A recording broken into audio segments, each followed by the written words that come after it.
Bonjour à tous et bienvenue dans cette vidéo sur la déclaration et les types en Swift. Donc on va commencer tout de suite. Alors là, j'ai directement ouvert le Playground. Pour ouvrir le Playground, en fait, quand vous lancez Xcode, je vous ai montré hier, vous avez la première option, c'est bien sûr d'ouvrir le Playground. Donc là, vous pouvez très bien l'utiliser pour vos tests. C'est assez pratique puisqu'on a notre code ici à gauche. Et là à droite, en fait, juste le résultat de la compilation du code. Okay, c'est en live, donc c'est assez cool. Alors, en Swift, pour déclarer une variable, c'est tout simplement le mot-clé var. D'accord. Donc, bien sûr, on ne parle pas du type pour l'instant. En réalité, quand je fais var str1 est égal à bonjour, il va inférer automatiquement que c'est le type string. D'accord. En Swift, le typage est fort. D'accord. On ne peut pas changer le type d'une variable. On peut par contre, si on veut, bien sûr le préciser, d'accord, à l'aide des deux points ici. Donc si je dis deux points string, ça ne change rien en fait. str1 et str2 sont toujours les deux des variables de type string.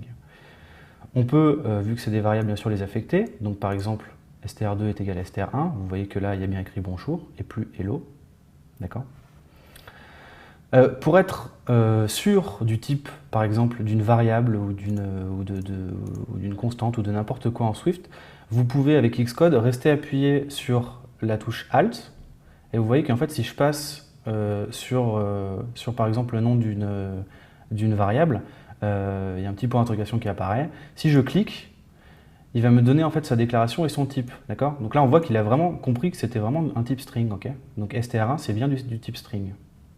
Donc c'est assez intéressant si jamais vous avez des problèmes de typage ou quoi que ce soit, vous vous dites mais attends mais ça c'est de quel type, vous pouvez toujours rester appuyé sur Alt et cliquer sur éventuellement une variable. D'accord. Ensuite, le mot-clé let. Le mot-clé let définit une constante en Swift. Constante, ça veut dire qu'elle ne peut pas être modifiée. D'accord. Donc là par exemple, j'ai déclaré pi avec une valeur 3,14. Je ne peux pas l'affecter. Vous voyez que en fait, si je retire le commentaire, vous voyez que tout de suite, Swift me sort une erreur que, bien sûr, je ne peux pas assigner de valeur à pi parce que c'est un let. Donc si je veux, par exemple, je peux très bien cliquer sur Fixit, il va me changer le let en var. Vous voyez. Bon, c'est pas forcément ce que je veux. Donc voilà. Donc on ne peut pas forcément changer de valeur pour une constante let. Par contre, vous voyez qu'en réalité, là, il a inféré le type en disant que c'est un type double. D'accord. Donc comme je vous ai expliqué tout à l'heure, peut-être que vous ne voulez pas forcément que ce soit un type double. Peut-être que vous voulez que ce soit un float. Donc là, ce qu'on peut faire, c'est tout simplement dire que pi, en réalité, est de type float. D'accord. Donc c'est toujours le mot-clé var ou let, ensuite le nom de la variable, deux points son type, et éventuellement égal à sa valeur. Ok, on va passer maintenant aux tuples. Alors les tuples, c'est assez simple en fait, c'est un groupement de valeurs. Donc là par exemple j'ai déclaré une variable, enfin une constante qui s'appelle le tuple avec str1 et pi. Okay. Donc quand je l'affiche, j'ai bien en première valeur bonjour qui avait dans str1 et la valeur pi. D'accord. Alors c'est pas forcément que deux valeurs à l'intérieur d'un tuple, il peut y en avoir autant qu'on veut. Là par exemple j'ai fait un overtuple avec bien sûr trois valeurs à l'intérieur. J'ai défini le type moi-même, ok. Bien sûr, il peut l'inférer aussi, on n'est pas obligé de le mettre. Dans un tuple, donc là par exemple j'ai affiché bien sûr 1, 1 et 1 en chiffres. Si je veux accéder par exemple à la première valeur du tuple, ça sera du coup le nom de la variable, point 0, point 1 pour la deuxième valeur et point 2 pour la troisième valeur, et ainsi de suite. D'accord. Donc voilà pour les tuples. Pour ce qui est des tableaux et des dictionnaires, alors c'est quelque chose que vous allez vraiment beaucoup utiliser en Swift.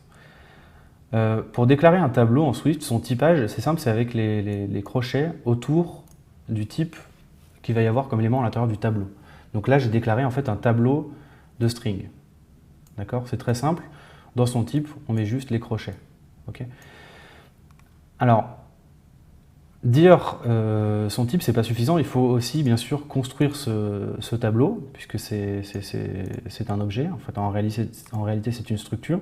Mais il faut toujours appeler son constructeur. Pour appeler son constructeur, on va l'appeler avec les deux parenthèses à la fin de son type, en fait. D'accord? Ça, c'est pour juste construire un tableau. Alors, il sera vide pour le début, mais c'est pas grave. On va ajouter des valeurs, justement, avec, par exemple, donc là, fruit.append. Donc là, je vais ajouter la valeur fraise à l'intérieur de mon tableau. Ok? Donc là, maintenant, on peut voir que fruit, la valeur fraise. Maintenant, on va ajouter banane. Il y a la valeur fraise et banane. On va ajouter pomme. Il y a la valeur fraise, banane et pomme, bien sûr. Alors, bien sûr, c'est un tableau. On est en Swift. Donc, il y a un certain nombre de méthodes qui y sont associées et de properties. Par exemple, la property first, okay, qui va bien sûr faire référence au premier élément du tableau. Donc là, il renvoie optional fraise. On verra tout à l'heure, juste après, ce que c'est qu'un optional, mais on voit bien que ça contient la valeur fraise. Et ça reste quand même un tableau, c'est-à-dire qu'on peut quand même accéder à des éléments un petit peu comme dans tous les langages, avec bien sûr les crochets et l'index de l'élément. Okay, donc par exemple, 2 fait référence à pomme. Okay, ça commence avec 0, 1 et 2. Ok. Ensuite, on va passer au dictionnaire. Alors, les dictionnaires, c'est un petit peu comme les maps en C++, c'est-à-dire qu'on va pouvoir avoir un système de clés et de valeurs. Ici, j'ai défini par exemple une variable personne avec à l'intérieur comme clé des strings et comme valeur des ints. D'accord? Alors, je le construis directement.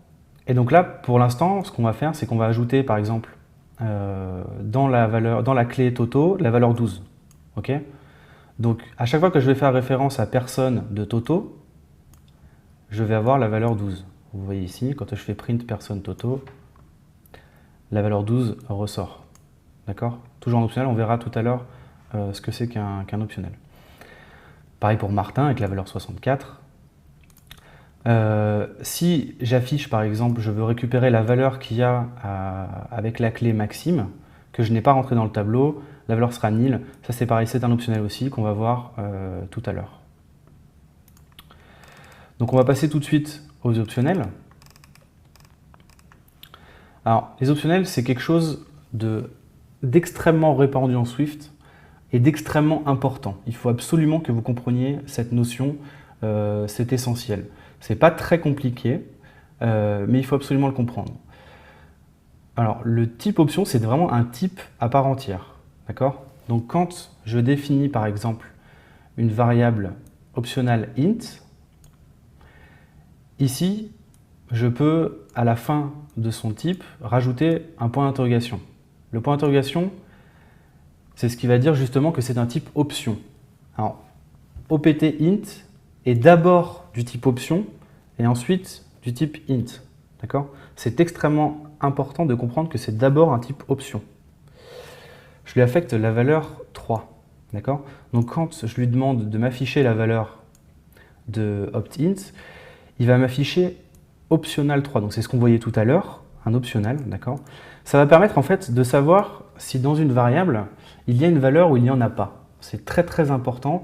Par exemple, si vous voulez par exemple renvoyer une valeur dans une méthode ou dans une fonction qui doit tout le temps renvoyer par exemple un entier, au lieu de dire par exemple si ça s'est mal passé je renvoie 0, et bien là vous pouvez très bien renvoyer un optionnel sur un entier et dire si ça s'est mal passé je renvoie nil. D'accord? Donc c'est extrêmement important.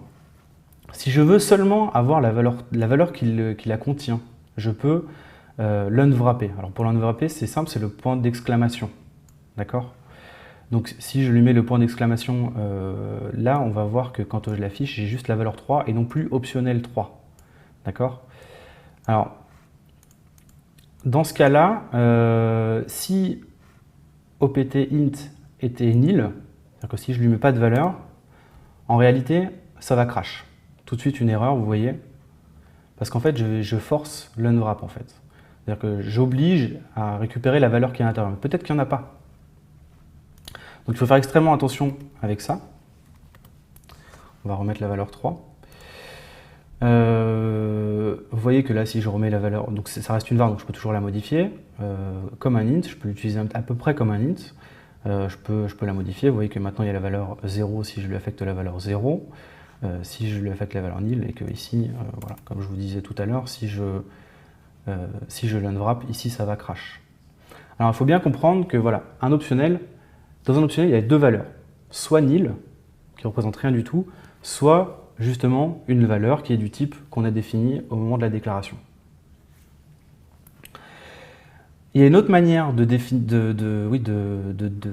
déclarer un optionnel, c'est en fait avec non pas le point d'interrogation au niveau du typage, mais le point d'exclamation. Alors avec le point d'exclamation, en fait, ça sera toujours un optionnel, il n'y a pas de problème. Par contre, on va considérer qu'il est tout le temps unwrappé. Alors c'est très particulier. C'est juste en fait un petit raccourci pour éviter justement d'avoir à expliciter qu'on va unwrapper cette valeur. Donc n'utilisez ça seulement si vous savez, vous êtes sûr qu'il y aura toujours une valeur à l'intérieur de votre optionnel. D'accord? C'est très important. Donc là par exemple, j'ai un optionnel string, je lui rajoute la valeur bar, vous voyez qu'il affiche bar, il n'y a pas de problème. Si par contre je le mets à nil et que je décommente cette ligne, vous voyez que toujours il me sort une erreur parce que dans cet optionnel il y a un nil et pourtant il est tout le temps unwrappé, donc forcément ça crache. Ok, on va passer à la dernière notion qui est du coup le mot-clé weak. Alors, ce qu'il faut savoir, c'est qu'en Swift, Xcode en fait, va toujours conserver le nombre de références qu'il a sur un objet. Vous n'avez aucune gestion de mémoire à avoir. Vous n'avez pas besoin de dire de delete tel ou tel objet.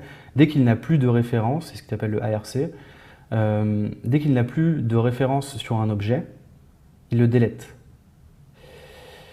Alors c'est très pratique pour nous, puisqu'on n'a pas trop à se soucier de ce genre de détails, sauf pour certains cas. Et donc c'est pour ça que le mot-clé weak a été créé.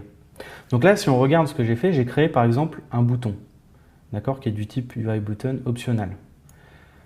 Donc c'est un bouton hein, que, comme vous avez pu faire dans la journée précédente. Okay.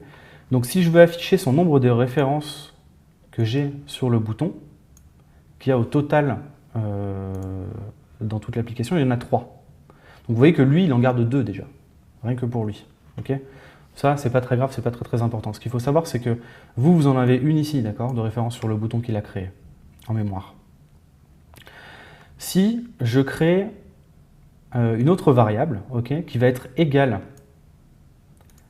à ce bouton, je vais créer en fait une autre référence sur ce bouton. Donc quand je veux rafficher encore une fois le nombre de références, vous voyez que ça monte à 4. D'accord? C'est normal, j'ai rajouté en fait une référence dessus.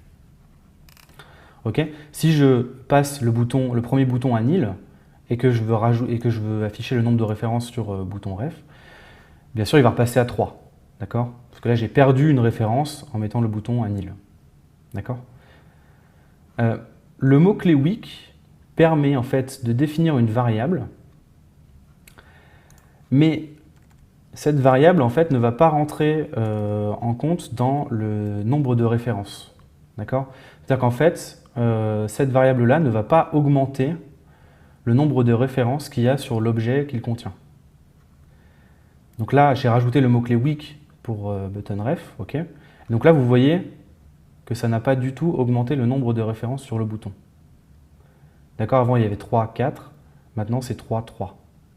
Okay. C'est assez important de comprendre ça. Vous n'allez pas forcément l'utiliser beaucoup. Mais en réalité, quand vous utilisez par exemple des IB outlets, comme la journée précédente, vous avez vu ce mot-clé weak. D'accord? Vous avez vu généralement le mot-clé weak var UI button par exemple, ou UI label par exemple, avec toujours ce point d'interrogation ou même ce point d'exclamation pour dire que c'était un optionnel. Donc là maintenant vous comprenez un petit peu mieux cette ligne-là que vous avez fait, que vous avez sûrement utilisée la journée précédente. Voilà, c'est tout pour cette vidéo. Je vous retrouve tout de suite pour la prochaine. Merci bien.